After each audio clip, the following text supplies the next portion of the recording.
28회 시험 최종 합격률이 나왔는데 1차가 25.06%, 2차가 31.02%입니다. 최종 합격률이. 그 2차 4명 중에 1명 합격했고 2차 응시한 사람 중에서 3명 중에 1명은 합격했다는 이야기. 어떻게 보면 모든 연령, 모든 사람 다 포함한 거잖아요. 저도 지금 딸이 임용고시 봤는데 20대 1이라더라고. 거기는 전부 다 사범대에 나온 사람, 교직과정을 이수한 사람, 이런 사람만 봐가지고 그 정도 경쟁률이니까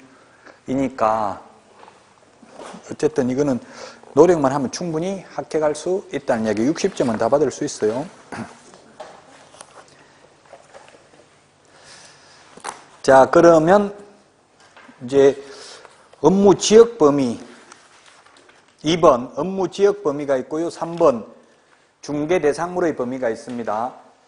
자, 겸업 제한에 보면은 겸업 제한 업무의 범위에는 보면 업무의 범위 조금 전에 했던 게 첫 번째 겸업 제한입니다.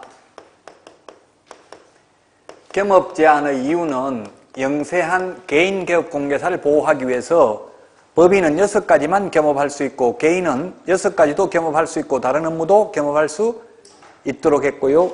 자, 이건 했고 그 다음에 이제 업무 지역 범위가 있습니다. 업무 지역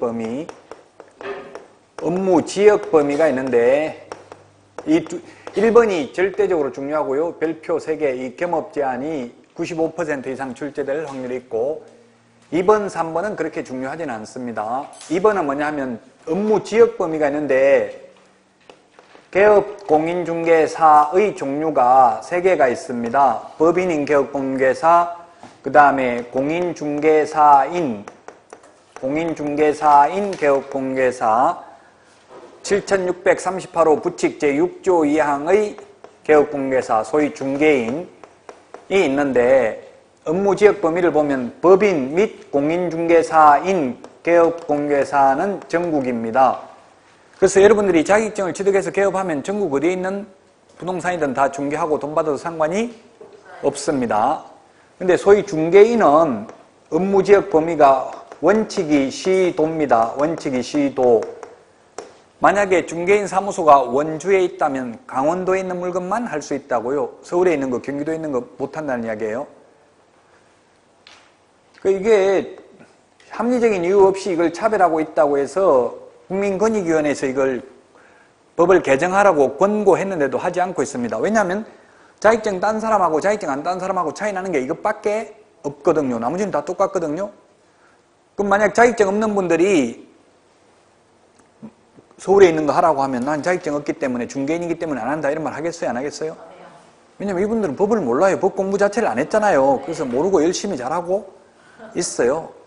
지금 숫자도 얼마 되지 않아요. 이분들이 중개인들은 거의 얼마 안 된다고 10만 지금 한 400 몇십 명 되는데 그 중에서 지금 몇천 명 정도 한 4천 명 정도 됩니다. 극소수입니다. 어쨌든 시험에는 이 중개인과 관련된 건 잘 나오지 않는다고 했습니다. 원칙 시도고 예외적으로 중개인도 전국적으로 할 수 있습니다. 예외적으로. 그 예외가 뭐냐면 중개인이 부동산 거래 정보망에 가입하고 가입한 정보망을 이용하여 중개행위를 하는 경우에는 그 정보망에 공개되어 있는 물건에 대해서는 업무지역 바깥에 있는 것도 가능합니다. 그래서 시험에 중개인이 정보망에만 가입만 하면 정보망 가입만 하면 업무지역이 당연히 전국으로 확대된다. X. 가입만 했다고 해서 무조건 확대되는 게 아니라 가입하고 그 가입한 정보망에 공개된 물건에 하나여 그 정보망을 통해서 중개하는 경우에만 전국적으로 가능하다. 또 중개인이 소속 공인중개사를 고용하더라도 업무지역이 전국으로 확대되지 않는다. 다른 개업공개사와 공동중개를 하더라도 전국으로 확대되지 않는다. 사무소를 공동으로 사용하더라도 다른 개업공개사와 공동으로 사용하더라도 업무지역이 전국으로 확대되지 않는다. 지금 140페이지 양가로 2번 맨 밑에 동그라미 2번에 있습니다. 그리고 동그라미 3번, 동그라미 4번에 지금 말씀드린 내용이 있습니다. 141페이지 3번, 취급할 수 있는 중개대상물의 범위입니다. 중개대상물의 범위. 역시 중요하지 않습니다. 겸업제한이 가장 중요하다고 했죠. 중개대상물의 범위. 중개대상물의 범위.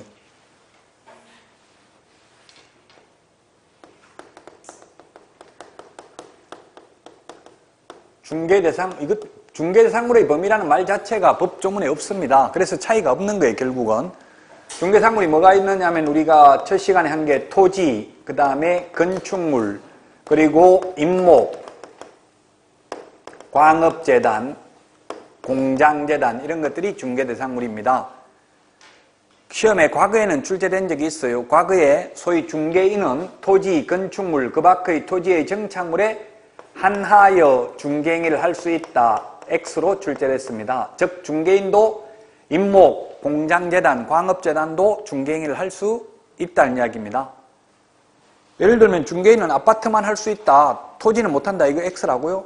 중개인도 토지도 해도 되고 아파트도 해도 되고 임목, 광업재단, 공장재단 다 중개행위를 해도 된다. 따라서 이런 것들이 시험에는 거의 나오지 않고요.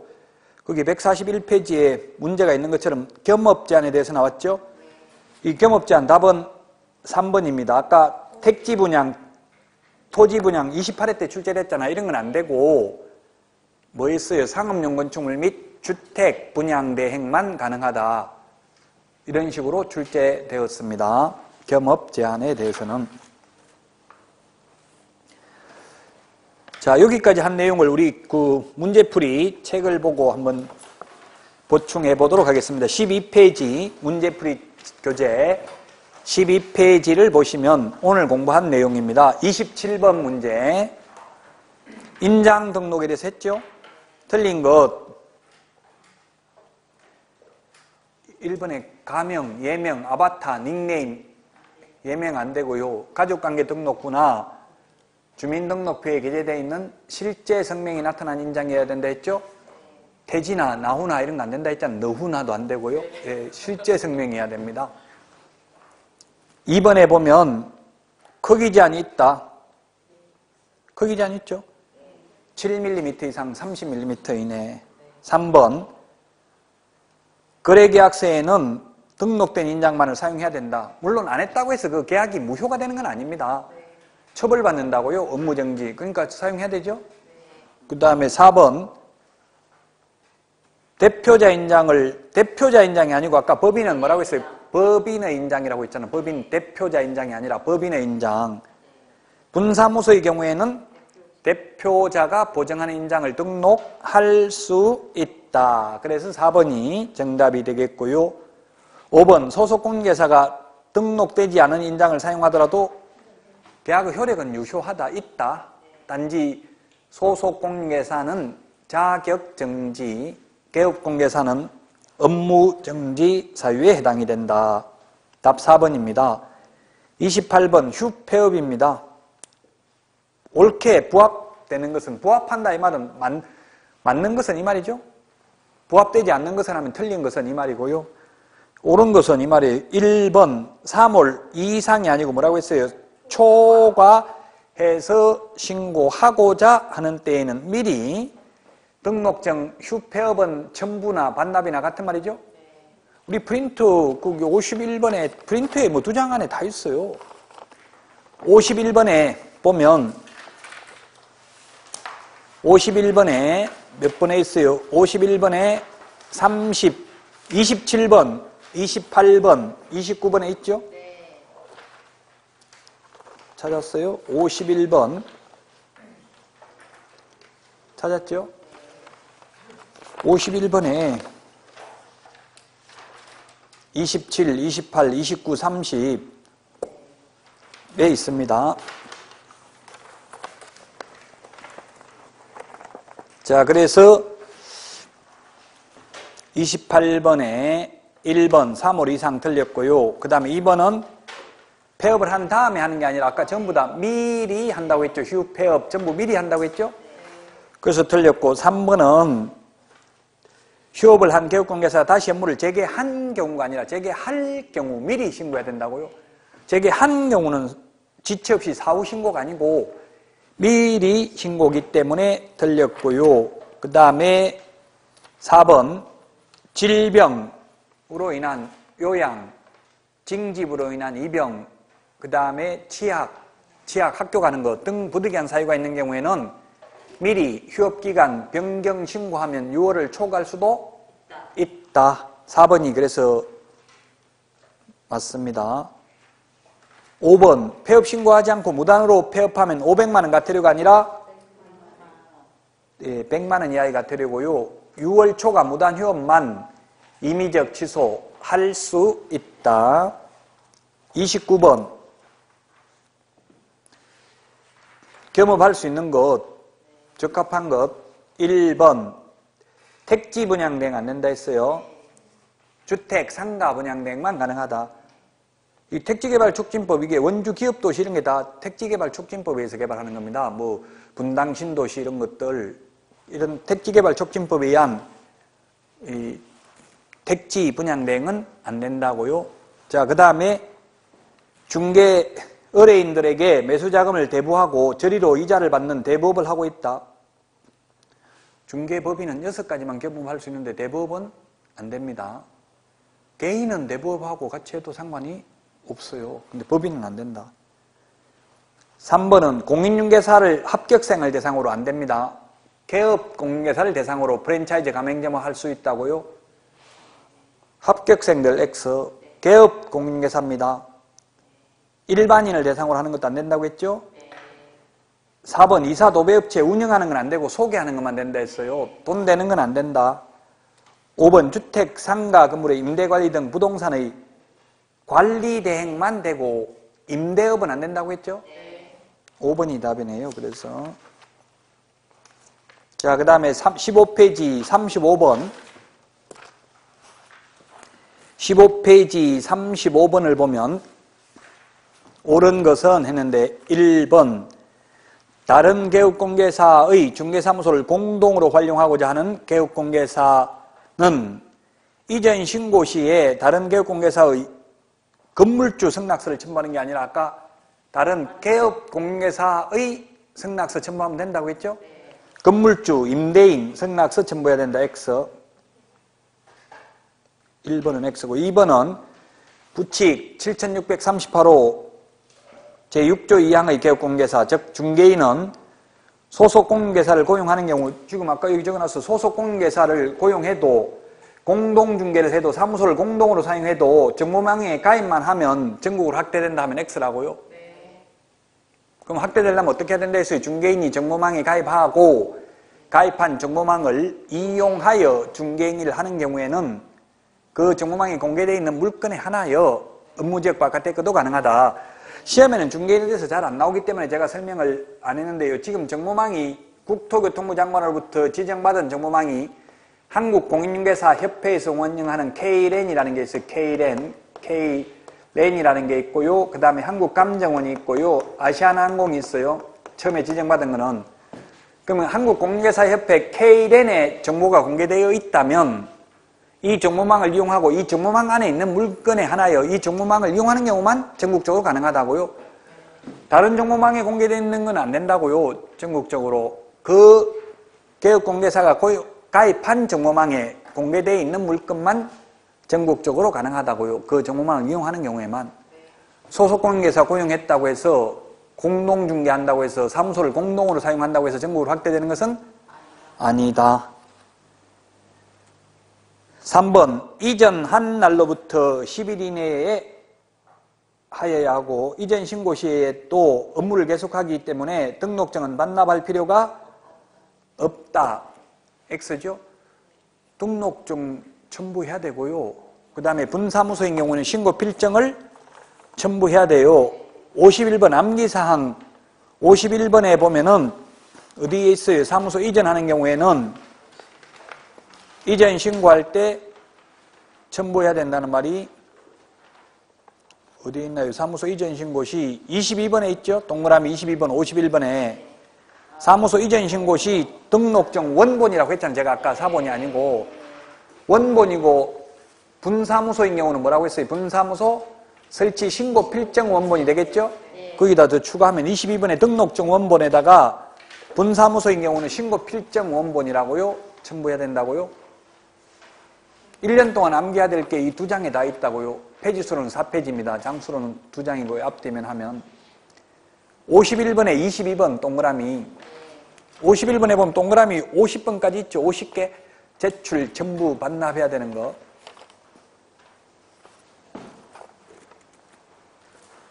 그래서 이 내준 자료하고 계속 수업만 안 듣고 안 빠지고 하면서 문제 푸는 거 같이 풀고 조금만 하면 80점은 받아요. 이건 조금의 노력은 해야 되겠죠. 전혀 안 하고 설명해도 그냥 딴 생각하고 있고 이러면 어려워요.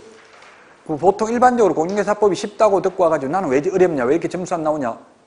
그건 쉬우면 민법만큼 했을 때 민법보다 쉽다는 거지 전혀 안 한데 그냥 답이 줄줄 나온다는 뜻은 아니에요. 민법만큼 열심히 시간을 투자해서 공부했을 때는 민법보다는 쉽다 이런 뜻이에요. 상대적으로 쉽다는 거지 절대적으로 그냥 뭐 이건 답이 자동적으로 80점 나오는 건 절대 아니에요. 말장난이 심하기 때문에 공부 안 하면 전부 답만 피해가요. 대충 하면 확실하게 해야 돼. 이걸 하려면 안 하려면 아예 안 하고.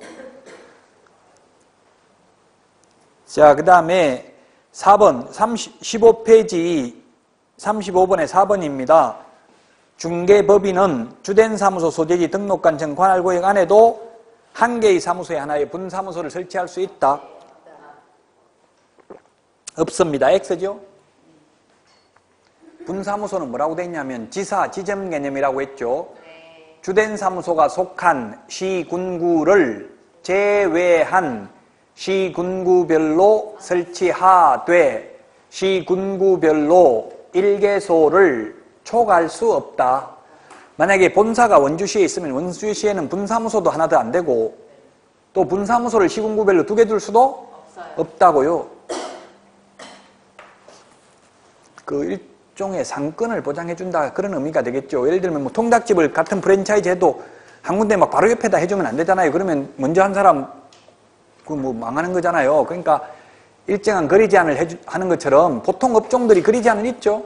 파리바게트도 바로 옆집에 있는데 옆에 또 한다고 하면 그건 안 해주겠죠. 차마 바로 옆집에는 요즘은 뭐 웬만하면 해주긴 해주던데 바로 옆에도 가능해요? 그거 안 돼. 바로 옆에 안 되는 것처럼 우리는 같은 시공간은 안 된다고요. 먼저 한 사람들 그 영업권을 보장해 준다는 취지예요. 그래서 시군구별로 한 개밖에 안 되고 본사가 있는 데는 또 분사무소 설치할 수 없다는 얘기. 같은 시군구에는 시군구별로입니다. 그러면 만약에 수원 같은 경우는 특별시, 광역시가 아니면서도 구가 4개가 있어요. 수원, 영통구, 건성구, 팔달구, 장안구 이런 게 있는데 그러면 그는 그 구별로 한 개씩 둘 수 있어요. 수원에는 4개 분사무소 둘 수 있다고요. 예를 들면 5번 분사무소 설치 신고, 이전 신고, 인장 등록 모두 주된 사무소 등록관청이다. 암기사항 4번에 밑에 보면 그게 분사무소 관련되는 거는 전부 분사무소가 아닌 주된 사무소 등록관청인데 다만 맨 밑에 별표에 보면 분사무소에서 중개 행위를 하였을 경우에는 중개보수는 분사무소 관할 시도조례예요. 나머지는 주된 사무소 등록관청이에요. 다만 맨 밑에 별표 2개 있는데 두 번째 별표에 보면 분사무소에 대한 지도감독은 둘 다 가능. 이 말은 주된 사무소 등록관청도 가능하고 분사무소 소재지 시장군수구청장도 가능하다. 아마 이건 문제풀이 할 때도 계속 가지고 여러분들이 대한민국의 어느 문제를 풀어보더라도 이 80% 이상 적중된다고 요거 2장만 있으면 적중 안 되는 문제가 있으면 그 문제가 잘못된 거예요. 내용 이거는 이때까지 29번 시험 본 걸 토대로 만들었기 때문에 꼭 암기해야 될 내용들입니다. 자, 그래서 35번에는 답이 5번이 되겠습니다. 자, 여기까지 하고 이제 교육제도 보겠습니다. 교육제도도 지금 교과서 142페이지인데 우리 프린트 내드린 거에 보면은 53번에 프린트 53번에 정리가 돼 있다. 프린트 암기사항 53번 찾았어요? 네. 그 53번에 보면 교육제도를 표로 5가지를 비교해 놨습니다. 교육제도 5가지. 교육에는 5가지 교육이 있습니다. 자, 그걸 참고로 하면서 우리 교과서 143페이지 먼저 실무교육이라는 게 있습니다. 실무교육. 실무교육은 초보자들이 개업하기 전에 소속관계사 취직하기 전에 미리 받는 교육이에요. 그래서 옛날에는 이 실무교육을 사전교육이라고 불렀어요. 사후교육이 아니라 사전교육. 그러면 지금 실무교육은 사전교육이고 연수교육이라는 것은 사후교육입니다. 교육이 이름이 우리 회사 다니다가 어디 배우자가 어디 교육받으러 간다고 하면 실무교육 받으러 간다고 그래요. 주로 연수교육 받으러 간다고 그래요. 연수교육이잖아요. 연마하고 수련하는 거. 그 기본기가 있는 사람이 더욱더 수련하고 연마하는 게 연수교육이에요. 그러니까 초보자들이 받는 게 아니고 회사 다니는 사람이 받는 게 연수교육. 처음에 개업할 때 받는 게 실무교육이라고요. 말 자체를 좀 생각을 해야 돼요. 그래서 옛날에는 실무교육을 이름을 사전교육이라고 불렀다. 연수교육은 현업에 종사하다가 2년에 한 번씩 받는 거예요. 해마다 받는 게 아니라 2년에 한 번씩. 왜냐하면 법이 세법 같은 거, 공법 같은 거는 1년에 한 번씩 거의 바뀌잖아요. 세법은 거의 1년에 한 번씩 바뀌죠? 그럼 한 2년에 한 번 정도는 연수교육을 받아줘야 법 바뀐 걸 알잖아요. 그래서 연수교육은 2년에 한 번씩 받고 근무하다가 실무교육은 처음에 개업하거나 취직할 때 미리 받는 교육이 실무교육이다. 자, 143페이지 실무교육은 시도지사가 실시한다. 다만 법 제45조 업무위탁에서 부동산 학과가 개설된 고등교육법에 따른 학교, 한국공인중개사협회와 세대한공인중개사협회, 공기업, 준정부기관에 위탁할 수 있다. 그래서 현실적으로는 시도지사가 직접 실시하지는 않고 다 위탁되어 있습니다. 한국공인중개사협회, 그 다음에 대학 같은 경우는 지금 강원대학은 위탁이 안 돼 있고요. 서울의 건국대학교, 동국대학교, 서울벤처대학원 대학교, 저기 여정부에 있는 신한대학교, 뭐 인하대학교 이런 데가 위탁되어 있습니다. 현재. 그 다음에 대전의 모건대학교, 즉 광주의 광주대학교 이런 데 위탁되어 있습니다.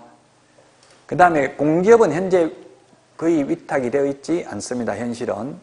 그래서 그래서 지금 만약에 학교 가신 분들은 그 대학교에서 받으면 건국대학교 같은 데는 총장, 동국대학교는 제가 동국대학교 행정대학원에서 실무교육도 하면서 제가 거기서 교육받았는데 그걸 사무실에 걸어놓으니까 동국대학교 대학원 나오셨습니까? 저하고 동문이네요 이러더라고요. 그래서 제가 말 안 하고 그냥 공부 조금 했습니다. 이렇게만 이야기했어요. 그러니까 겸손하시고 정말 착하시네요 이러면서 바로 계약하더라고요. 공신력이 있다는 이야기예요. 그래서 뭐 협회, 아마 강원도는 거의 협회에서 받아야 될 거예요. 지금 협회에서 안 돼 있는 걸로 돼 있어요. 지금 위탁은 안 돼 있을 거예요. 사람이 없으니까, 교육받을 사람이 별로 없으니까, 이게 시험 보면 반짝 받다가 좀 지나면 거의 없거든요.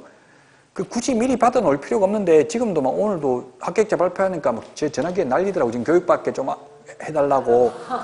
받지 마세요 해도, 그런 말 할 수 없잖아요. 차마 합격해가지고 오늘 들 때까지 있는데. 미리 받을 필요 없어요, 사실. 왜냐하면, 받고 나서 1년 안에 개업하거나 취직 안 하면 다시 받아야 돼요. 계속 가는 게 아니고 유효기간 1년이에요. 굳이 여러분들은 미리 받을 필요 없어요. 왜냐하면 직원으로 취직하려면 그 사장이 받으라고 하면 받으면 되고, 왜냐하면 고용신고 안 하면 받을 필요도 없어요. 사실 고용신고 안 하면 뭐 고용 자체가 됐는지 안 됐는지 안 나오는데, 고용신고를 하려면 그 실무교육 수료증을 같이 첨부해야 되거든요. 근데 지금 사장들이 고용신고 안 하는 경우가 많아. 왜냐하면 사대보험 가입 안 하고 고용신고 안 하고 현실적으로 그렇게 많이 하거든요. 그래서 굳이 합격하자마자 들 때 가지고 받아 놓을 필요는 없어요. 물론 시간이 있을 때 뭐 받아도 상관없지만, 통계를 보면 60%가 1년 지나가지고 개업이 안 돼가지고 다시 받고 있어요. 제가 교육을 해보면. 지금 3번째 받는다는 사람도 있어요. 왜냐면 미리 받아 놓으면 이제 어떤 위험에 빠지게 되냐면, 급하게 개업을 한다고, 이게 실무교육 다시 받기 싫어서 개업을 하다 보면 안 좋은 거 막 권리금 비싸게 주고 인수할 수도 있어요. 딱 협상하러 가면 눈에 보이거든요. 이거 막 개업하고 싶어가지고 하고 싶어 한 달에 나 있는 게 보이니까, 그럼 권리금 비싸게 달라죠? 바로 하면 안 돼. 그냥 명함만 주고 전화번호만 주고, 뭐 꼭 급한 건 아니고 혹시 권리금이 없으면 한번 해보려고 왔는데 권리금 비싸서 못하겠다고 그냥 전화번호만 주고 와야 돼. 그러면 팔 사람이 사실 더 급해요. 항상 보면. 그럼 연락 온다고 뭐 얼마만 해줄 테니까 하다 이렇게 해요. 지금 뭐 수도권에도 거의 한 3천만 원 이하예요. 권리금. 근데 막 하고 싶은 마음 보이면 1억씩 달라고 그래. 한 2,3천 한다고 지금 수도권이 대체로 권리금이 경기도 이런 데 보면 대부분. 저도 저한테 수업 들어가지고 학교 가신 분 제가 3천만 원 달라는 거 깎아서 2,500에 하나 해줬어요. 그리고 수수료 500만 원 받아봤는데 원래 권리금은 알선해 주면 10% 받든 100% 뭐 얼마를 받든 상관없어요. 500만 원 깎아준 거 그냥 깎아주고 제가 받았는데 그럼 잘못했어요? 해줘도 돼요. 저도 공짜로 해주는 건 없어. 제가 뭐 공짜로 바쁜데 그거 해줄 필요는 없잖아요. 굳이. 근데 제가 좋다는 말도 안 했고 하지 말라, 개업하지 말라 해도 꼭 해달라고 사정사정해서 어쩔 수 없이 마지못해서 해줬어요. 자, 어쨌든 실무교육이라는 건 미리 받는 거고 양가로 2번 실무교육 대상자입니다. 양가로 2번 등록하고자 하는 자, 그 다음에 취직하고자 하는 자 2명입니다. 2명. 즉 소속공개사하고 개업할 사람 2명만 미리 받는다고 미리. 개업공개사 되고 나서 받는 거 아니라고 했죠? 소속공개사 되고 나서 받는 게 아니라 되고자 하는 자 미리 받아야 된다. 그래서 옛날에는 사전교육이라고 했다. 자, 그 다음에 반가로 1번 법인인 개업공개사는 대표이사를 포함해서 모든 임원이 다 받아야 됩니다. 즉 자격증이 없는 임원도 실무교육 받아야 됩니다. 사원도 받아야 됩니다. 임원하고 사원은 같은 사람이라고 했어요. 같은 급이라고 했죠? 주식회사는 임원, 한명합자회사는 무한책임사원. 그 다음에 분사무소의 경우 책임자도 실무교육 받아야 됩니다. 반가로 2번 개인교육공개사는 등록 신청을 하는 자가 받아야 됩니다. 이미 등록을 한 교육공개사는 실무교육 대상자가 아니다. 실무교육은 한 번만 받으면 돼요. 계속 중개업을 하는 한 다시는 받을 필요 없습니다. 근데 그만두고 나면 다시 개업하려면 그만두고 1년 지났으면 다시 받아야 됩니다. 교육의 유효기간은 1년이라고 했어요. 10년 동안 하다가 폐업하고 1년 안에 다시 개업하려면 안 받아도 되고요. 1년 넘으면 받아야 된다고요. 교육을. 마찬가지로 취직했다가 그만두고 1년 넘어서 다시 개업을 하거나 또 취직하려면 교육 받아야 돼요. 근데 10년간 소속공개사로 근무하다가 그만두고 6개월 만에 다시 취직하려면 안 받아도 된다. 그 다음에 소속공개사 반가로 3번 받아야 됩니다. 보조원은 안 받습니다. 실무교육. 양가로 3번 시기를 보면 등록 신청일 전 1년 이내에 시도이사가 실시하는 교육을 받아야 됩니다. 분사무소는 책임자 되기 전 1년 이내에 실시하는 교육을 받아야 됩니다. 소속공개사 고용신고일 전 1년 이내에 실시하는 교육을 받아야 된다. 이게 무슨 말이냐면은 1년 전에 실시하는 교육 받아야 된다 하면 X입니다. 등록 신청을 하거나 소속공개사로 취직하기 전 1년 이내에 실시하는 교육입니다. 1년 이내입니다. 그래서 7개월 전에 받아도 되고 한 달 전에 받아도 되고 오늘 수료하자마자 바로 등록해도 된다 이 말이죠. 등록 신청하기 1년 전에 교육을 받아야 된다 이 말은 교육받고 1년 있다가 등록할 수 있다는 뜻이잖아요. 그런 말이 아니라 등록 신청일 전 1년 이내입니다. 통상적으로는 가장 좋은 거는 교육 받자마자 바로 등록을 하겠죠. 대부분은. 거의 반 정도는 그래요. 그래서 10년간 중개업을 하다가 폐업을 했어요. 폐업했다가 다시 1년 되기 전에 1년 안에 개업하려면 교육 안 받아도 되고 1년 넘으면 또 교육 받아야 된다고요. 144페이지 실무교육이 면제되는 거 지금 말했던 게 그게 4번에 동그라미 기억 붙어 있는 거고요. 양가로 4번 교육 내용은 개업공개사 및 소속공개사의 직무수행에 필요한 법률 지식 메모하십시오. 법률 지식입니다. 초보자니까 부동산 중개 및 경영실무 직업윤리 이건 연수교육하고 똑같고요. 법률 지식만 연수교육하고 달라요. 28시간 이상 32시간 이하 교육을 합니다. 지금 협회에서는 28시간만 합니다. 뭐 건국대학교 같은 데는 한 30시간 하던데요. 돈은 똑같습니다. 지금 아마 이게 한 5만 원 정도, 13만 원에서 15만 원 정도 돈 내고 받아야 돼요. 28시간이면 8시간씩 하면 4일 받아야 되죠. 4일. 4일 받는데 하루는 인터넷으로 받아도 돼요. 그 4일 받고 한 5만 원 정도 내요. 일주일도 안 받고 15만 원 내면 우리 학원 4주 하면 한 60만 원 내는 게 정상이에요. 여러분들 수강료. 이게 공인중개사 학원 강의가 최고 싸요. 지금. 저 딸 교육학 이런 거 하는데 거의 뭐 한 과목 듣는데 한 30에서 50만 원 하더라고, 한 과목 듣는데. 애들 입시학원에도 한 과목 듣는데 30만 원 하잖아요. 근데 우리는 전 과목 다 듣고 일주일 내에 해가지고 30만 원도 안 하니까 엄청 싼 거예요. 감사한 마음으로 열심히 공부하시라고요. 그래야 합격합니다. 연수교육입니다. 연수교육은 역시 시도의사가 실시합니다. 대상자는 양가로 이번에 보니까 실무교육을 받은 개업공개사 및 소속공개사입니다. 보조원은 아니고요. 시기는 실무교육 또는 연수교육을 받은 후 2년마다 2년 메모하십시오. 2년마다 받아야 됩니다. 동그라미 2번 시도의사는 연수교육을 실시하려는 경우 실무교육 또는 연수교육을 받은 후 2년이 되기 2개월 전까지 2개월 메모하시고요. 대상자에게 통보해야 된다. 2개월입니다. 2개월. 기본적으로 2차 과목은 숫자 다 기억해야 됩니다. 암기사항 38번에 동그라미 4번에 있습니다. 38번에 동그라미 4번.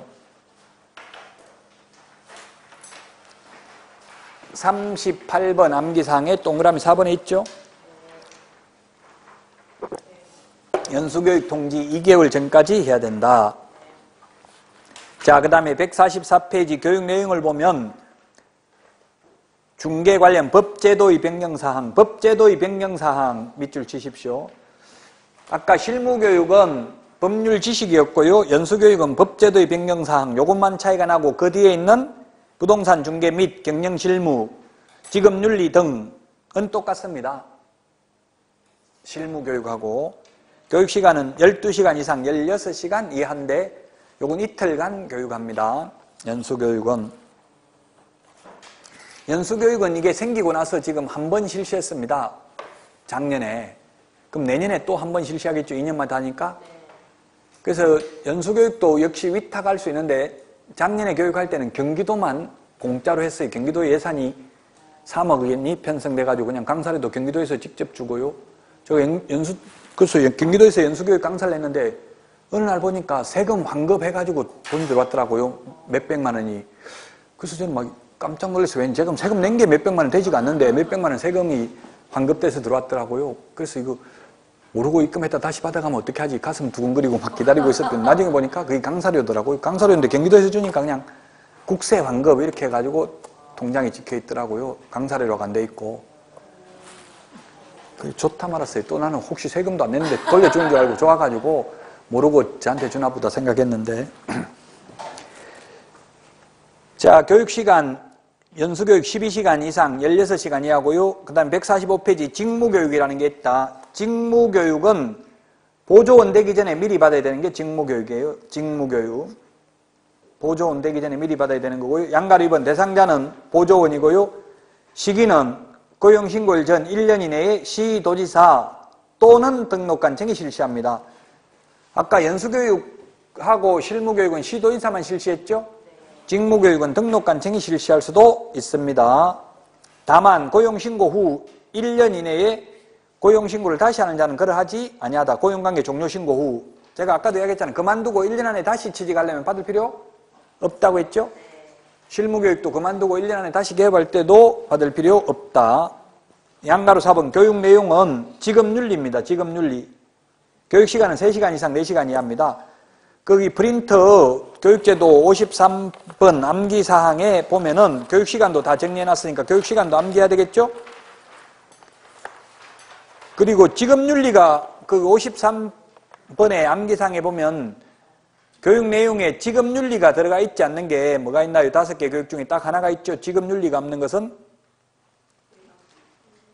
거래사고 예방교육만 교육 내용에 지급윤리가 명시되어 있지 않습니다. 지급윤리가 중요하다는 이야기죠. 다 지급윤리를 교육해야 된다고 돼 있으니까 사기치면 안 된다는 이야기예요. 예를 들면 중개보수 초과해서 달라든지 또 경공매 매수 신청 대리하는데 대리인으로서 선량한 관리자의 주임을 다 해야 되겠죠? 그래서 지급윤리, 가장 현업에서 중개업하기 힘든 건 일반 국민들 사이에 개업공개사들 사기꾼이다 이런 인식이 깔려있는 게 사실이거든요. 그래서 믿음을, 공신력을 확보하는 게 가장 중요합니다. 그래서 지급윤리를 교육한다고요. 대부분 교육에서.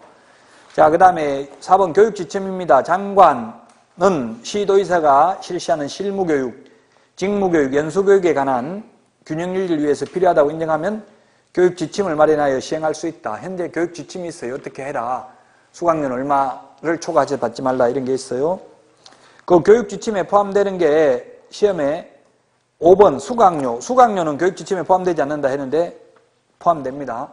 수강료도 얼마 이상 받아라가 아니라 너무 많이 받을까 봐 얼마 초과해서 받지 말라 이렇게 돼 있어요. 교육 지침에 보면 146페이지 그 우리 53번 프린트 내드린 거 교육제도에 보면 공짜로 하는 교육이 딱 하나가 있어요. 공짜로 돈 안 받고 하는 교육. 답은 거래사고 예방교육만 공짜로 해요. 나머지는 다 돈 내야 돼요. 실무교육도 돈 내야 되고요. 연수교육도 8만 원 받았어요. 작년에. 그래서 돈 내고 받아야 되는데 다만 그 교육비 지원 등이 있잖아요. 예방교육만 양가로 1번 예방교육만 교육비를 지원할 수 있다. 그래서 강사료 이런 걸 다 국가가 준다는 이야기입니다. 그리고 예방교육은 보니까 메뉴에 동그라미 2번 146페이지 장관, 시도의사, 등록관청 모두 다 실시할 수 있죠. 그 다음에 동그라미 2번 아까 연수교육은 2개월 전까지 통지해야 되는데 예방교육은 며칠 전까지? 10일 전까지 당사자에게 통지해야 된다. 이런 숫자가 나오면 찾아보고 싶은 충동을 느껴야 돼요. 다 정리는 돼 있으니까 10일 40번에 있죠. 40번 40번에 몇 번에 있어요?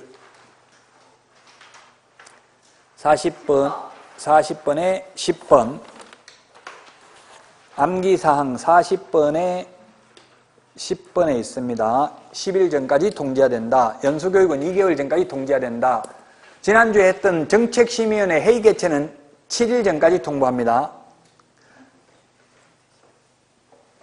정책심의위원회 회의 개최는 7일 전까지 통보해야 되는데 48번에 있어. 48번 암기사항 48번에 1번, 2번, 3번에 있어요. 48번 암기사항 48번 찾았어요? 예, 암기사항 48번에도 있고 여러 군데 있어요. 중요한 거는 암기사항 48번에 보면 며칠 전까지 통지해야 되냐 이게 나와 있죠. 1, 2, 3번 이런 게 비교해서 나올 수 있다. 정책심의위원회 회의 개최는 7일 전까지, 연수교육은 2개월 전까지, 거래사고 예방교육은 10일 전까지 통지해야 된다. 갑자기 내일 교육한다고 나오라고 하면 예측된 삶을 살 수 없잖아요. 내일 약속 잡아놨는데 바로 나오라고 하면 안 되죠. 그래서 보통 우리나라 사람은 거의 일주일 후 약속을 잡을 수 있다는 이야기. 그걸 7일 전까지 통지해야 돼. 정책심의위원회 회의 개최는 저 같은 경우는 지금 1년간 스케줄이 다 나와 있어요. 어디 어느 날 어느 학원 가서 강의한다 이런 게 나와 있죠. 그러니까 저는 뭐 계속 달력에 무슨 일이 있으면 체크해놓고 거의 못 가요. 뭐 예식장 이런 거는 거의 못 가게 되더라고요. 지금 일요일, 토요일도 제가 창업 실무 교육하고 있어요. 일요일, 토요일 지금 서울서하고 이번 주에는 부산 가요. 그래서 결혼식 많이 하는데 못 가요. 못 가니까 좋아하더라고. 돈만 보내주면 더 좋아해요. 와서 밥 먹고 하면 오히려 손해예요. 한 5만 원 내고 이래가지고 밥 먹어버리면 애 한 2-3명 데리고 와서 먹으면 손해죠. 예. 자, 예방교육에 대해서 그래서 봤고요. 예방교육. 자, 그래서 교육제도 다시 그러면 우리 프린트에 전부 다 비교가 53번에 정리가 되어 있는데 프린트 보고 한 번 더 보겠습니다. 자, 시도지사가 교육제도가 5개가 있는데 시도지사가 실시할 수 없는 교육은 하면은 경매실무교육. 경매실무교육은 아직 지금 안 배웠어. 우리 책에는 없어요. 나중에 뒤에 매수신청대리에 가야 나와요. 매수신청대리도 그 법률행위 대리를 여부를 하는 거니까 교육을 받아야 되겠죠? 매수신청대리 실무교육은 법원 행정처장이 지정하는 교육기관에서 교육받아야 됩니다. 요거 하나만 시도의사가 할 수 없는 교육입니다. 그 다음에 교육 대상자에 보면 개업 공개사 등의 실대에서 실시하는 교육은 거래사고 예방교육 하나밖에 없어요.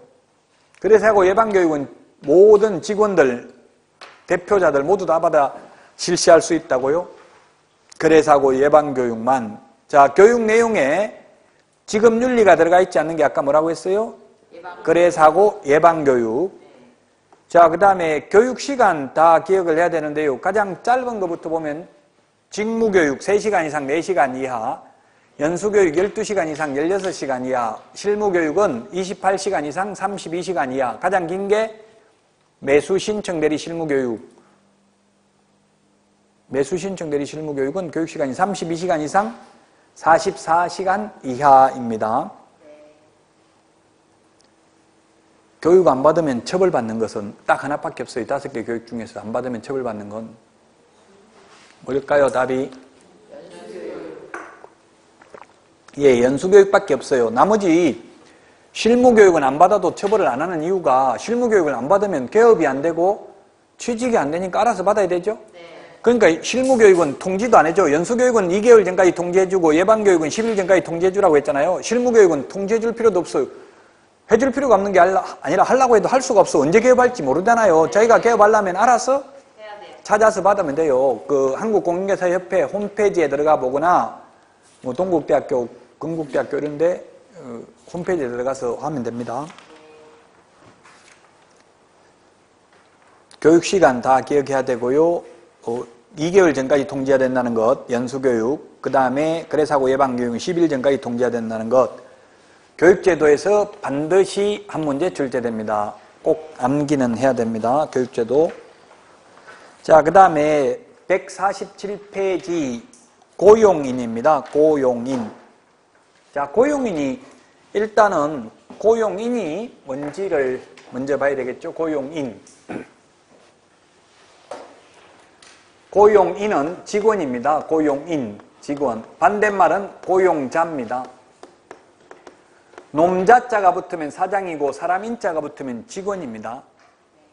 그래서 옛날에 보니까 이명박 대통령 당선자라고 언론사에서 나오니까 이명박 전 대통령 그 대통령직 인수위원회에서 놈자자 쓰지 말고 당선인이라고 불러달라 해가지고 요즘은 뉴스에 거의 당선인이라고 나와요. 근데 헌법에는 당선자, 공직선거법에는 당선인 이렇게 돼 있어요. 그럼 헌법이 더 우선하면 당선자가 맞아요. 법적으로 보면. 어쨌든 놈자자 부르지 말고 사람인자로 불러내는데 이게는 놈자자가 더 좋은 거예요. 놈자는 사장이고 사람인은 직원이에요. 고용당한 사람 이 뜻이고요. 고용자는 고용한 사람 이 뜻이에요. 사장이에요. 그럼 고용당한 사람은 두 가지가 있어요. 자격증 따가지고 취직하면 소속 공인중개사인데 너무 기니까 앞으로 소공 줄여서 말하겠습니다. 소속 공인중개사입니다. 자격증 따가지고 취직한 사람, 자격증 없이 취직한 사람을 중개보조원. 고용자는 사장이죠. 사장을 뭐라고 불러요? 개업공인중개사, 줄여서 개공이라고 하겠습니다. 개업공개사의 종류는 3가지가 있다고 했죠? 법인인 개업공개사, 공인중개사인 개업공개사, 부칙 제6조 2항의 규정에 의해서 등록을 한 것으로 보는 자. 사장은 3가지 종류가 있다. 자, 이게 고용인입니다. 직원. 용어정의에서 했습니다. 소속공개사는 개업공개사에 소속된 공인중개사로서 중개 업무를 하거나 개업공개사의 중개 업무를 보조하는 자. 법인의 임원 또는 사원으로서 공인중개사인 자를 포함한다. 중개보조원은 공인중개사가 아닌 자로서 개업공개사에 고용되어 현장 안내 및 일반 서무 등 단순한 업무를 보조하는 자를 말한다. 차이점은 소속공인중개사는 자격증이 있고 중개보조원은 자격증이 없고, 그 다음에 소속공인중개사는 중개 업무를 할 수 있고 중개보조원은 중개 업무를 할 수 없다. 대표적인 중개 업무가 계약서 작성, 확인설명서 작성, 확인설명 이런 것들이 중개 업무입니다. 그래서 소속공인중개사는 중개 업무 할 수 있고 보조원은 중개 업무 할 수 없습니다. 둘 다 보조할 수 있는 점은 똑같습니다. 그래서 1회 시험에 출제됐다고요. 개업공개사나 소속공인중개사나 중개보조원이나 모두 다 할 수 있는 일은 계약서 작성, 2번 확인설명서 작성, 3번 확인설명, 4번 빈집 구경시키러 데리고 가는 것. 4번이 답이었어요. 그런 게 1회 때는 그렇게 쉽게 나왔어요. 요즘은 그런 거 안 나옵니다, 시험에. 자, 그러면 147페이지 고용인 15조 1항 개업공개사는 소속공인중개사 또는 중개보조원을 고용하거나 고용관계가 종료된 때에는 국토교통부 행위 정하는 바에 따라 등록관청에 신고해야 된다. 고용관계 종료 밑줄 치시면 옛날에는 이걸 뭐라고 불렀냐면은 해고라고 했어요. 해고. 해고라고 하니까 직원한테 너 왜 해고됐냐 물으니까 내가 그만뒀거든 이렇게 하거든. 스스로 그만뒀다고 이야기하고, 사장한테 왜 그만뒀냐 물으니까 내가 잘랐거든 이렇게 이야기하거든요. 자기한테 다 유리하게 말하잖아요. 그래서 해고라는 말은 공정한 단어가 아니에요. 스스로 그만뒀을 수도 있잖아요. 그래서 지금은 고용관계 종료라는 말을 씁니다. 고용관계 종료라고 한다고 해고라고 하지 않고. 2번 소속관계사 또는 중개보조원의 모든 행위 하면 X입니다. 무슨 행위요? 업무상 행위입니다. 업무상 행위. 업무상 메모하시고요. 업무상 행위는 그를 고용한 개업공개사의 행위로 본다 메모하십시오. 추정한다 X입니다. 민법에서 본다, 의제한다, 간주한다는 같은 말이고요. 추정한다는 말은 다른 말이에요. 추정은 반대 증거가 있으면 뒤집을 수 있는 게 추정이고, 본다, 의제한다는 확정 판결 없이는 뒤집을 수 없는 겁니다. 우리 형법에 보면 확정 판결을 받을 때까지는 무죄 추정의 권리가 있죠. 근데 민법에 또 보면 미성년자라도 혼인하면 성년으로 본다. 본다가 지금 우리나라 말로 맞는 말이고요. 의제한다, 간주한다는 일본식 한자예요. 그 민법에는 아직도 의제한다는 말이 나올 수 있어요. 간주한다 이런 말이 나올 수 있어요. 일본식 표현입니다. 자, 그러면 다시 고용인의 의. 고용인은 그냥 한마디로 말하면 직원이고요. 우리가 현업에서는 주로 실장이라고 부르죠. 여자분은 실장, 남자분은 젊으면 부장. 저는 이사예요. 이사, 상무로 근무했어요. 상무고 전무고 뭐 과장이고 대리고 명칭야를 불문하고 직원이에요. 쉽게 말하면 고용주, 고용자, 즉 사장의 지배하에 있는 사람이 고용인이라고요. 직원입니다. 명칭야를 불문하고. 현업에서는 거의 자격증이 있든 없든 보통 실장님 이렇게 많이 부르죠. 여자분들이면. 고용인의 업무의 범위입니다. 148페이지 이야기했어요. 고용인 업무의 범위가 소속관계사는 중개업무, 즉 계약서 작성이나 확인설명서 작성이나 확인설명을 할 수 있고, 중개보조는 할 수 없는 게 가장 큰 차이점이죠. 그래서 인장등록, 중개업무를 하려면 도장 찍어야 되잖아요. 서명날인도 할 수 있어요. 그래서 서명날인 하려면 인장등록도 해야 돼요. 소속관계사는 인장등록 해야 되고, 중개보조는 인장등록 할 필요가 없습니다. 왜냐하면 중개보조는 어차피 도장 찍을 필요가 없기 때문에 인장등록 할 필요도 없다.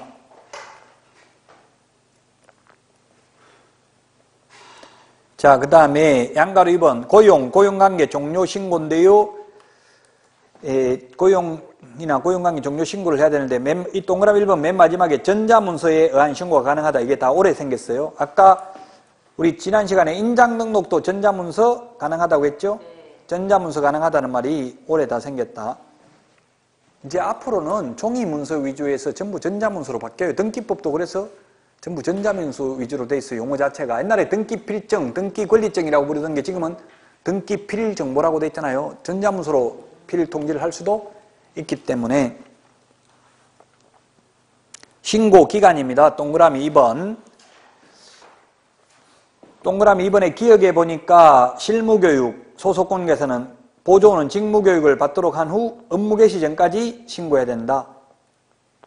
고용신고를 받은 등록관청은 공인중개사 자격증을 발급한 시도이사에게 소속관계사 자격 확인을 요청해야 한다. 고용신고를 받은 등록관청은 결격사유 해당 여부와 교육수료 여부를 확인해야 된다. 자, 그래서 자격증 따놓고 거짓말로 보조원으로 취직하면 고용신고하면 다 들통난다고요. 고용신고서에 주민등록번호 적어요. 그 주민등록번호 컴퓨터에 입력하면 바로 떠요. 자격증 언제 땄는지 제가 해보니까. 그래서 거짓말 할 수가 없어요. 근데 자격증 따가지고 잘난 척하고 80점 넘었다. 나 조금만 배워가지고 바로 옆에서 개업할 거다 하면 받아주겠어요? 안 받아주겠어요? 사장들이? 절대 안 받아줘요. 그래서 겸손해야 돼요. 저는 돈 10원도 없고 영원히 개업할 생각은 아예 꿈도 안 꾸고 그냥 사장님 밑에서 한 30만 원만 받아도 그냥 조금만 가게에 그냥 너무 없어서 살아서 조금 보탤까 싶어서 왔지 절대로 큰 욕심 없다. 이 정도 해야 받아줄까 말까 해요. 왜냐면 돈 많이 벌어야 된다 하면 또 고용 안 하려고 할 수도 있어요. 뭔가 사기칠 수도 있다 이렇게 생각하니까. 그런 말 해놓고 바로 개업했다고 해서 뭐 처벌받는다는 법 없어요. 그러니까 일단은 그렇게 해야 취직하기가 쉬워요. 거짓말은 안 된다고요. 고용신고하면 그 자격을 발급한 시도의사에게 요청해야 된다. 이 말은 자격증 제출을 안 해요. 소속공인중개사. 왜? 인터넷으로 다 확인이 가능하니까. 그래서 51번 암기사항에 보면 암기사항 51번에 보면 제출 첨부해야 되는 거 동그라미 1, 2, 3번 보니까 1번부터 3번까지 자격증 미제출이라고 돼 있죠? 네. 암기사항 51번에 동그라미 3번 소속공인중개사 고용하는 경우에도 제출할 필요 없다고 직접 전화번호만 주민등록번호만 입력하면 다 뜨니까 자격증 있는지 없는지. 왜 제출을 옛날에는 했다가 지금은 안 하거든요. 그 이유는 위조된 자격증을 가지고 개업을 했다가 적발된 사람이 있어요. 이제 제출할 필요 없고 직접 확인하겠다 이 말이에요. 그래서 다 지금 전산화돼 있잖아요. 자격증 교부대장은 전자적 처리가 불가능한 특별한 사유가 있는 경우를 제외하고는 전자적 처리가 가능한 방법으로 작성, 관리하여야 한다 이렇게 돼 있어요. 그래서 자격증 제출할 필요 없다. 소속공인중개사 고용신고할 때에도. 그 다음에 니은에 보니까 고용관계가 종료된 때에는 그만두면 10일 이내에 고용관계 종료 신고를 해야 된다. 고용관계 종료 신고사항도 다음 달 10일까지 협회에 통보해야 된다. 그래서 우리 프린트에 10일, 7일 다 정리되어 있으니까 이제 자꾸 나올 때마다 제가 말 못하더라도 여러분들이 찾아보시면 돼요. 그래야 기억에 오래 남아요. 10일, 7일 정리는 다 되어 있잖아요. 10일은 몇 번에 있어요? 10일. 40번. 40번에 동그라미 2번에 있죠? 암기사항 40번에 동그라미 2번에 있다. 40번에 동그라미 2번에 보면 고용신고는 미리 해야 돼. 업무 개시 전에. 근데 고용신고를 사후에 하면은 옛날에 사후 둘 다 사후 10일 이내 했거든요. 옛날엔 고용신고도 고용하고 나서 10일 이내 했어요. 그러다 보니까 고용신고 안 한 실장들 단속하러 가서 고용신고 안 하면 업무정지거든요. 업무정지하려고 왜 고용신고 안 했습니까? 이렇게 하니까 어제 출근했는데요. 처음 했는데요. 아직 이틀밖에 안 됐는데 10일 이내만 하면 되잖아요. 이렇게 하니까 처벌을 할 수 없어요. 효율적인 지도감독이 불가능해요. 그래서 개정했어요. 이제는 고용신고는 미리 해야 된다고. 일을 시키려면, 그래서 단속을 하려면 어떻게 하냐면은 실장님 명함 하나 주세요. 이렇게 한다고. 명함은 있는데 고용신고 안 돼 있어. 그러면 이거 업무하고 있는 거잖아요. 그럼 업무정지예요. 정부에서는 다 알고 있어요. 대부분이 지금 고용신고 안 하고 많이 고용돼 있어요. 알고 있지만 평소 때는 단속 안 해요. 근데 지금 뭐 서울에 투기과일지구, 투기지역 이런 데 지금 대대적으로 단속하고 있죠? 그래 못하게 하려고 이제 정부 정책이 실패하면 부동산 가격이 폭등하거나 이렇게 하면 단속한다고 그 지역에 대해서. 지금 뉴스에 계속 나오고 있더라고. 뭐 의사가 보니까 자기 부모한테 돈 받아가지고 10억짜리 부동산 사고 세금 한 푼도 안 냈더라고. 원래 남한테 받아서 했으면 20대 의사더라고. 그럼 공중보건의로 근무하고 있더라고. 월급 받은 게 하나도 없잖아요. 소명을 못 하는 거예요. 그런데 하나도 없진 않지만 월급 뭐 공중보건이 얼마 안 되잖아요. 그거 받아가지고 10억 20대 때 벌었을 수는 없죠. 그럼 세금 추징하는 거예요. 자, 그래서 결론은 고용신고는 업무 개시 전에 고용관계 종료 신고는 4, 5, 10일 이내. 이 고용신고 사항도 다음 달 10일까지 통보해야 된다. 그 우리 책의 148페이지 맨 밑에 세 번째 줄에 있는데 다음 달 10일까지 통보해야 되는 거는 우리 프린트 내드린 거에 보면은 25번에 있어요. 25번에 몇 번에 있어요? 25번에 동그라미 6번에 있죠? 25번에 동그라미 6번. 찾았죠? 25번에 동그라미 1번부터 6번까지가 다음 달 10일까지 협회에 통보해야 되는 거잖아요. 6번에 있죠? 다음 달 10일까지 통보해야 됩니다. 149페이지 소속공인중개사 중개보조원 고용관계 종료 신고서, 그 다음에 밑에 소속공인중개사 인장등록 신고서 이렇게 돼 있죠? 그래서 좀 전 시간에 인장등록은 세 가지 방법이라고 했잖아요. 개설 등록 신청하면서 해도 되고 소속공인중개사 고용신고하면서 해도 되고 별도의 인장등록 신고서에 의해서 해도 된다. 소속공인중개사 인장등록 하려면 그 149페이지 이서식에 오른쪽 밑에 그 소속공인중개사 등록 인장인 이렇게 돼 있죠? 여기다 도장 찍어가지고 제출하면 그게 바로 소속공인중개사 인양 등록이에요.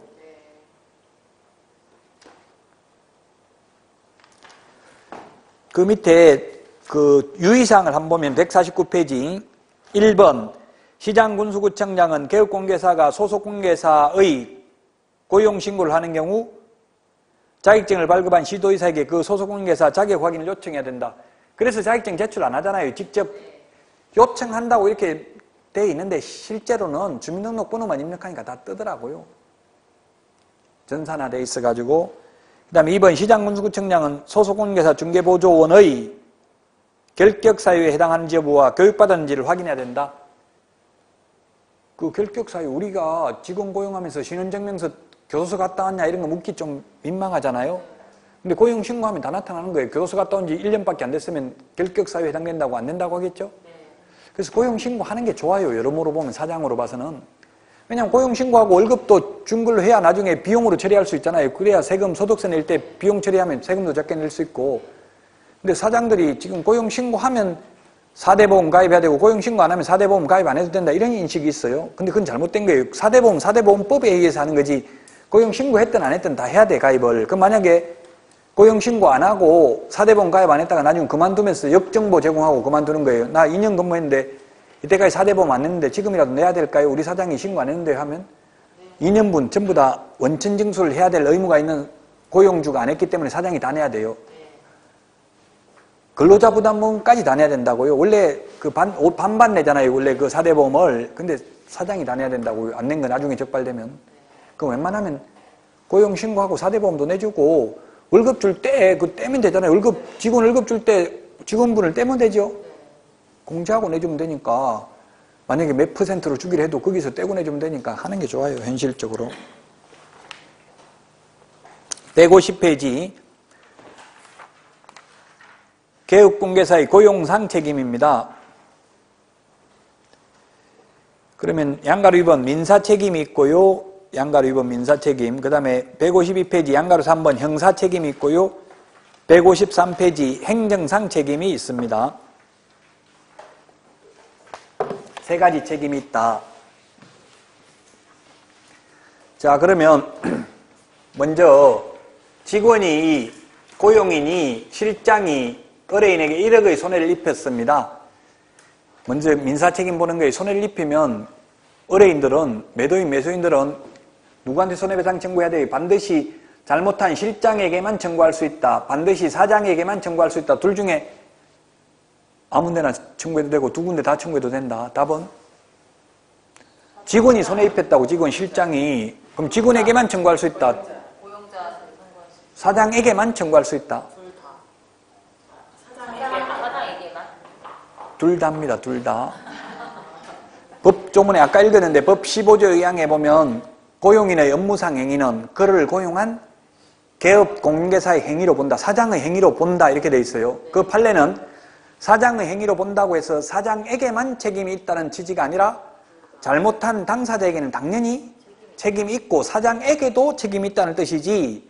만약에 사장에게만 책임이 있고 직원에게는 책임이 없다면 여러분들 자격증 따더라도 사장 될 필요 없어. 실장 돼가지고 한 건 하면 누가 다 책임져요? 사장이 책임 다지면 결국은 사장이 책임질 수도 있는데 사장이 책임지면 또 그 직원한테 구상권을 행사할 수 있어요. 너 때문에 내가 손해배상했으니까 내가 한 돈 돌려달라고 구상권 행사할 수 있다고요? 결국은 그래서 실장이 잘못했으면 실장이 궁극적으로 다 책임져야 돼요. 구상권 행사를 당하기 때문에. 다만 국민들을 보호하기 위해서 일단은 사장에게도 책임을 지우고 있는 거예요. 현실은.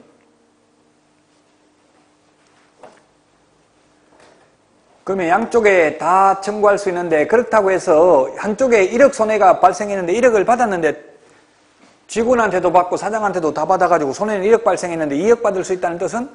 아닙니다. 한쪽에 받으면 나머지는 못 받아요. 그럼 현실적으로는 누가 주겠어요? 이 둘 중에서 현실적으로는 사장이 줍니다. 사장이. 직원 돈 없습니다. 어찌 된 건지 돈은 많이 받았다고 술 먹는 거 보면 돈 많은 것 같은데 나중에 사고 나면 돈 하나도 없다고 그래요. 그럼 개인 재산 뭐 추적을 못하니 거의 못 받아요. 그럼 사장도 거의 돈 없다고 그래 현실적으로. 그러나 보험금으로 받아요. 보험금으로 현실은. 보험금을 받으면 보험회사에서 가만히 있는 게 아니라 사장한테 구상권 청구한다고 너 때문에 손해했다 해가 달라고 하고, 그럼 사장은 또 직원한테 구상권 행사 해야 되는데 거의 직원 재산이 없어서 현실적으로 거의 불가능한 경우가 많은 게 현실이에요. 그 지금 현실은 보면 계약서 쓸 때 직원들한테 사인을 받아놔야 직원이 했다는 걸 알고 나중에 구상권 행사할 수 있는데, 제가 실장으로 근무해보니까 사장이 제가 했으니까 제가 도장 서명 날인 하겠습니다 이렇게 하니까 사장이 하는 소리가 헛소리 하지 말고 다른 물건이나 하나 물고 와라 이렇게 하면서 밖에 나가서 계약서 쓰는데 있지도 말고 다른 데가 물건이나 하나 물고 오고, 지금 뭐 하고 앉았냐 하면서 빨리 기어 나가라 이렇게 하더라고요. 계약서 쓰는 거 못 보게 하려고. 현실은 잘 안 가르쳐줘요, 일을. 그 서명 날인을 안 했기 때문에 만약에 사고 나면 직원이 사고 나면 뭐라고 하면 돼? 나는 모른다 이렇게 해버리면 증거가 없잖아요. 그 서명 날인이 안 돼 있으니까. 여러분이 사장이면 직원한테 사인하라고, 서명 날인 하라고 해야 돼. 그래야 직원이 했다는 걸 입증하고 직원에게 구상권 행사도 할 수 있잖아요. 근데 현실은 거의 소속관계사 서명 날인 안 하잖아요, 현실은. 사장만 하죠, 거의. 그래서 현실적으로는 직원에게 구상권 행사하기도 어렵다. 자, 그래서 민사 책임이 있고 고용자 책임. 고용자가 개업공개사예요. 개공 책임. 직원이 잘못했을 때 개공 책임이, 개업공개사 책임이 이 개업공개사예요. 민사 책임, 형사 책임, 행정상 책임 3개가 있다. 근데 이 3가지 책임이 있는데 아까도 말했지만 잘못한 사람은 당연히 3가지 책임 다 있다고 했어요. 사장에게도 책임을 이걸 더 추가로 부담시키고 있는 거지, 사장에게만 책임 있는 것은 아니다. 시험에 출제됐어요. 그래서 사장이 잘못한 경우 직원하고 사장하고 공동 책임이다. X입니다. 사장이 잘못했을 때는 사장에게만 책임이 있어요. 직원이 잘못하면 직원하고 사장하고 공동 책임이에요. 그게 시험에 나왔다고요. 사장이 잘못하면 실장도 책임 있다. X. 사장 잘못한 건 사장 책임 다져야 돼요. 실장이 잘못하면 실장 책임도 있지만 사장 책임도 있다. 둘 다 책임 있다. 일단 이 3가지 책임, 직원이 잘못했을 때는 직원은 당연히 3가지 책임이 다 있고 사장에게도 추가로 책임을 부담하고 있다. 민사 책임하고 행정상을 먼저 넣겠습니다. 민사 행정상 책임은 무과실 책임이고 형사 책임은 과실 책임입니다. 뭐가 더 무겁나요? 무과실 책임, 과실 책임 중에서 무과실이 더 무겁습니다. 무과실이라는 말은 과실이 없어도 책임을 져야 된다는 뜻이고, 과실 책임은 과실이 있는 경우에만 책임진다 이 말이에요. 형사 책임은 뭐냐면 쉽게 말하면 징역 가는 거 이런 게 형사 책임이에요. 형사 책임, 감옥 가는 거 이런 게 형사 책임이라고요. 직원 잘못으로 사장이 그래서 감옥 가는 일은 있다 없다? 없어요. 절대로. 벌금까지는 내요. 형사 책임, 벌금도 형사 책임이에요. 벌금까지는 내는데 과실이 있어야 돼요. 아직 안 배웠는데 법 제50조에 보면 뭐라고 되어 있느냐 하면 고용인의 업무상 행위가 법 제48조 또는 제49조 행정형벌, 즉 징역 벌금에 해당되는 위반 행위를 한 경우에는 그 행위자를 벌하는 외에 그를 고용한 개업공개사에 대해서도 해당 조에 규정된 벌금형을 과한다. 절대로 징역 가는 일은 없다. 직원 잘못으로. 직원 잘못으로 징역까지 갈 수 있다고 생각하면 불안해서 직원 고용할 수 없잖아요. 벌금만 내요. 아무리 잘못해도. 벌금형을 과한다. 다만 개업공개사가 그 위반 행위를 방지하기 위하여 상당한 주의와 감독을 게을리하지 아니한 경우에는 그러하지 아니하다. 그 말은 과실이 없는 경우에는 책임이 없다는 얘기예요. 형사 책임은. 벌금도 안 낸다고 과실이 없으면 사장이. 근데 아까 이게 민사 책임은 그를 고용한 개업공개사의 행위로 본다라고 돼 있고, 다만 개업공개사의 과실이 없는 경우는 그러하지 않는다 이런 말이 없어요. 그래서 이거는 무조건 책임져야 돼요. 직원한테 어디 나가면서 설명 똑바로 해라. 소속관계사인데 설명 잘못하면 큰일 난다. 손해배상해야 된다. 이런 말 했는데도 불구하고 직원이 말 안 듣고 설명을 잘못했어요. 그래서 손해 발생했으면 사장도 책임이 있다고요. 왜냐하면 민사 책임은 국민들의 재산권을 보호해야 되니까, 국민들을 일단 보호해야 되니까. 왜냐하면 그 간판 믿고 온 거는 사장 믿고 온 거거든요. 그 사무소를 믿고 온 거잖아요. 직원이 설명 잘못해도 사장도 손해배상 책임이 있다고요. 이거는 과실이 없어도, 직원이 잘못하면 사장 과실이 없어도 책임이 있다고요. 손해배상하는 거는. 행정상 책임도 마찬가지예요. 행정상 책임이라는 게 뭐냐면 업무정지, 등록 취소 이런 거예요. 직원이 잘못하면 사장은 자기 잘못이 없어도 업무정지 당할 수도 있다. 다만 자격 취소는 안 됩니다. 자격 취소 돼버리면 다시 자격증 따야 되잖아요. 직원 잘못으로 사장이 자격 취소는 안 된다고요. 그러나 등록 취소되거나 업무정지는 될 수 있어요. 막말로 등록 취소는 거의 안 되고 업무정지 될 수 있는데 막 등록 취소됐다 하더라도 3년 지나면 또 등록할 수 있거든요. 자격증이 취소된 건 아니니까. 근데 자격은 취소돼버리면 자격증 안 따면 영원히 못해요. 그래서 직원 잘못으로 자격 취소되는 일은 없습니다. 본인 잘못으로만 취소되고요. 그 직원 잘못으로 업무정지 받을 수도 있다는 이야기입니다. 자, 그래서 155페이지까지 했는데요. 155페이지 문제 하나만 풀고 마치도록 하겠습니다. 28회. 지금 하고 있는 게 각 파트마다 지금 다 시험에 나왔죠? 오늘 하고 있는 거 시험에 다 나왔어요. 제가 공동사무소만 통째로 한 문제 안 나오고 섞어서 한 문제 나온다고 했잖아요. 이 사무소에 대해서. 그 다음에 나머지는 다 시험에 나와요. 인장등록, 사무소 이전, 고용인, 고용신고, 휴폐업신고 이거 다 한 문제씩 각각 다 출제돼요. 자, 155페이지 28회 문제입니다. 전자문서로 가능하다. 예, 고용신고, 인장등록 다 전자문서 가능합니다. 고용신고나 인장등록, 전자문서 가능하다. 2번 보조원을 고용신고받은 등록관청은 시도의사에게 자격 확인을 요청해야 된다. 보조원 자격증 있어요? 없어요? 없는데 어떻게 확인해요? 자격증 있는 사람은 소속공인중개사죠? 자격증 따가지고 취직하면 소속공인중개사, 자격증 없이 취직하면 보조원. 2번 X. 3번 보조원은 고용신고일 전 1년 이내에 실무교육 받는 게 아니라 뭐요? 직무교육. 보조원 될 사람은 직무교육, 소속공인중개사 될 사람 실무교육입니다.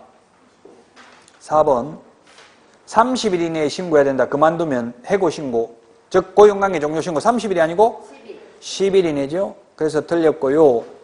그 다음에 5번 외국인을 소속공인중개사로 고용신고하는 경우에는 그의 자격을 증명하는 서류를 첨부해야 된다.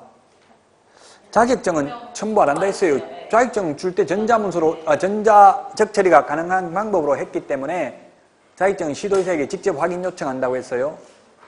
다만 말은 안 했는데 외국인을 고용하는 경우에 그 외국인이 결격사유에 해당되지 않음을 입증하는 서류, 그 국가에 주재하는 대한민국 영사관이 확인하는 공정서류나 증명서류 또는 아포스티유 확인서는 제출해야 돼요. 외국인을 직원으로 고용하려면 결격사유에 해당되지 않음을 입증하는 서류는 제출하지만 자격증은 제출하지 않는다. 아까 암기사항 51번에 동그라미 1, 2, 3번에 있었잖아요. 자격증 제출 안 하는 거. 4번, 5번은 제출하고요. 이 자격증 옛날에 제출했었어요. 안 하는 이유가 위조해가 제출한 사람이 있으니까 직접 확인하겠다는 이야기. 이제 자격증 진짜 땄는지 안 땄는지. 지금 자격증 교부할 때 전자문서로 하기 때문에 다 전산에 기록이 남아 있으니까. 자, 여기까지 하고 다음 주에는 156페이지 중개계약에 대해서 하기로 하고 오늘 여기서 마치겠습니다. 수고하셨습니다.